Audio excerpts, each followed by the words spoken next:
y compris des moyens de transport, des commerces, des lieux de culte, des domiciles, des consulats, des ambulances, même un corbillard, des universités et des écoles, comme pour éteindre la lumière du savoir, réduire au silence notre élite et notre relève scientifique et intellectuelle, et plonger notre pays dans les ténèbres de l'obscurantisme. L'objectif funeste des instigateurs, auteurs et complices de cette violence inouïe était clair: semer la terreur, mettre notre pays à l'arrêt et le déstabiliser. C'est un véritable crime organisé contre la nation sénégalaise, contre l'État, contre la République et ses institutions. Face à ces actes inadmissibles, l'État est resté debout et le peuple sénégalais, attaché à son vivre ensemble, a refusé de tomber dans le piège de cette machination insurrectionnelle aux antipodes des valeurs démocratiques et qui visait à s'emparer du pouvoir par la violence et détruire notre modèle de société. Je renouvelle mon soutien et mon entière confiance à nos forces de défense et de sécurité, dont la retenue, le professionnalisme et le sang-froid ont permis d'éviter un bilan plus lourd. Je redis avec fermeté que les auteurs, les commanditaires, les complices répondront de leurs actes inqualifiables devant la justice. En attendant, les enquêtes se poursuivent. Nous ferons toute la lumière sur ces événements et sur les forces occultes qui veulent ébranler notre pays. Pour ma part, j'affirme ici que je ne transigerai pas avec des fossoyeurs de la nation, de l'État, de la République. Ce serait trahir mon serment constitutionnel. J'exprime encore ma profonde compassion et ma solidarité aux victimes de ces actes criminels qui ont perdu leurs biens, fruits d'années d'investissement, de labeur et d'efforts quotidiens. Je pense également à toutes celles et tous ceux plongés aujourd'hui dans la détresse parce que leurs emplois sont perdus ou menacés. C'est le Sénégal qui se lève tôt, qui travaille dur toute la journée et qui se couche tard, qui est ainsi atteint. J'invite fortement les parents et les familles à plus de vigilance. Je demande solennellement aux citoyens, aux leaders d'opinion, à toutes les forces vives de la nation, politiques et apolitiques, soucieux de la sauvegarde des valeurs démocratiques, de la paix, de la sécurité et de la stabilité de notre pays, de soutenir sans réserve l'action de l'État pour mettre en échec le projet pernicieux de déstabilisation du Sénégal. Quand la paix, la sécurité et la stabilité de la patrie sont à ce point menacées, il n'y a point d'indifférence et de neutralité possible. Au regard de cette situation sans précédent, j'ai demandé au gouvernement de faire un bilan exhaustif des pertes et d'examiner les voies et moyens d'assister les familles des victimes ainsi que les personnes et entités ayant subi des préjudices. Le contexte est difficile. Les inquiétudes, les angoisses sont là. Mais je sais que le peuple sénégalais a les ressources spirituelles, culturelles, traditionnelles, sociales pour transformer ces moments d'épreuve en une chance pour la paix. Ainsi, œuvrer à transformer nos divergences en des occasions de dialogue constructif pour forger le Sénégal que nous voulons. Un Sénégal de respect de la vie humaine, de la justice, de l'égalité et de la paix.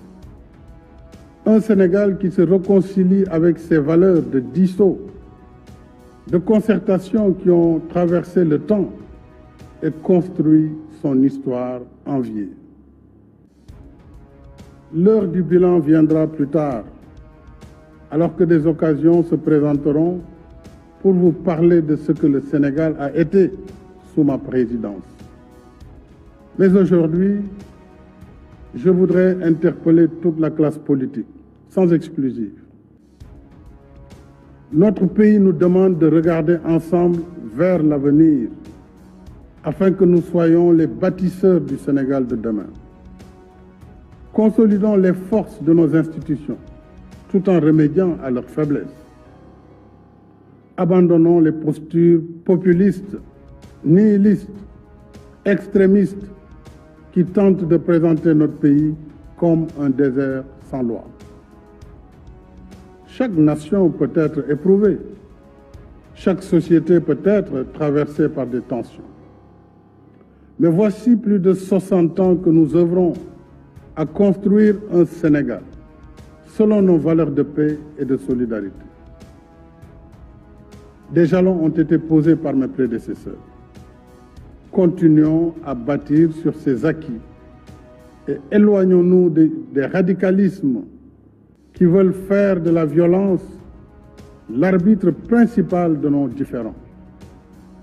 Nous pouvons être des adversaires, mais jamais des ennemis.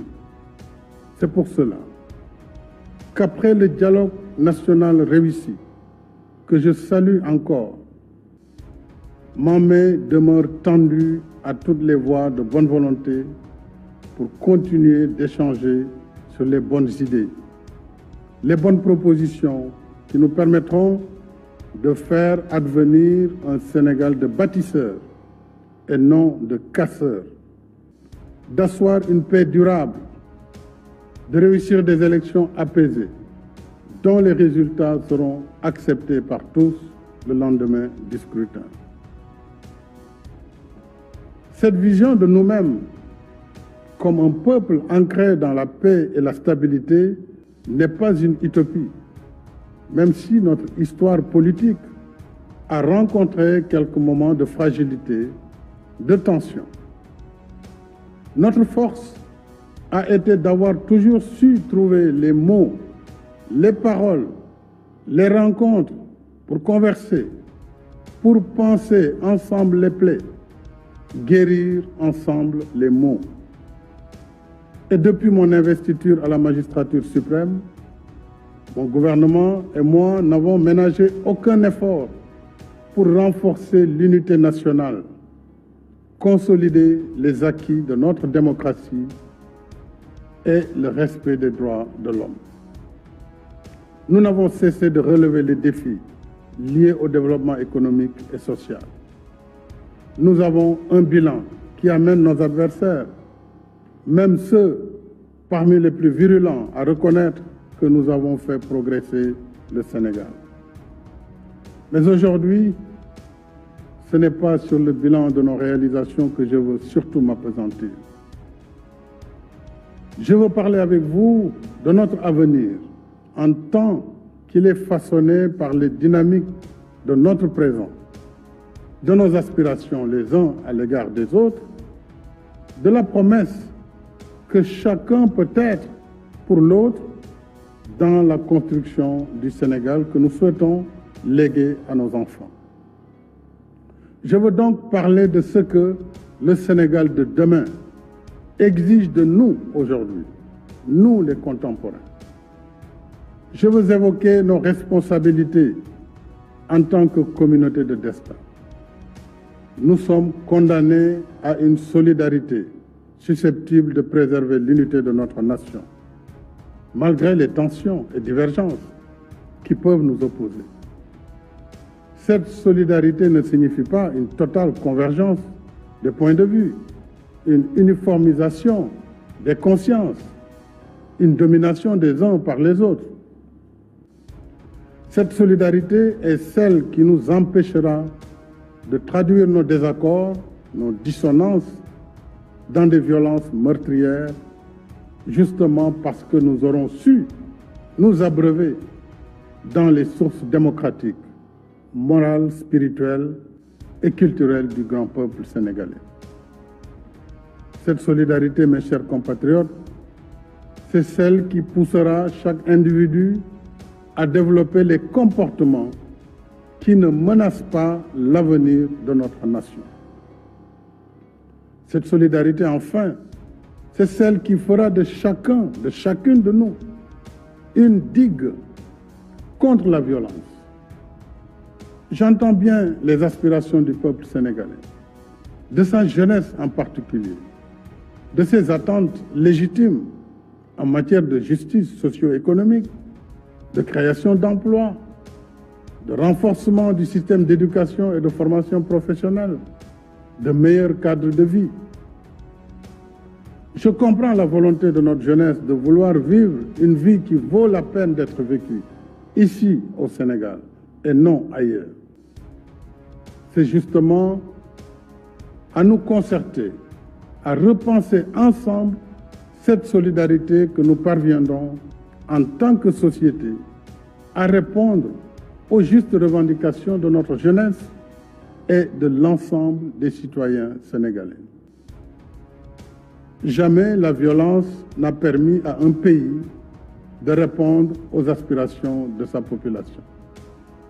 Loin d'être une solution, la violence et les discours qui la construisent sont les signes d'une démission morale, intellectuelle, politique et citoyenne. N'est-ce pas à inventer, à réinventer de nouvelles manières de penser le développement de notre pays et de l'Afrique que nous devons nous atteler ensemble afin d'assumer notre destin dans un monde de plus en plus instable.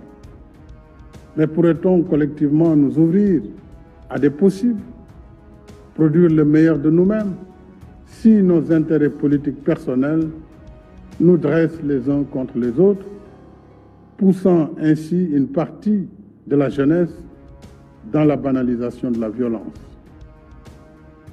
À l'heure où se reconfigurent les rapports de pouvoir au niveau global, où la révolution numérique nous plonge dans des ailleurs incontrôlés, le Sénégal et l'Afrique, de manière générale,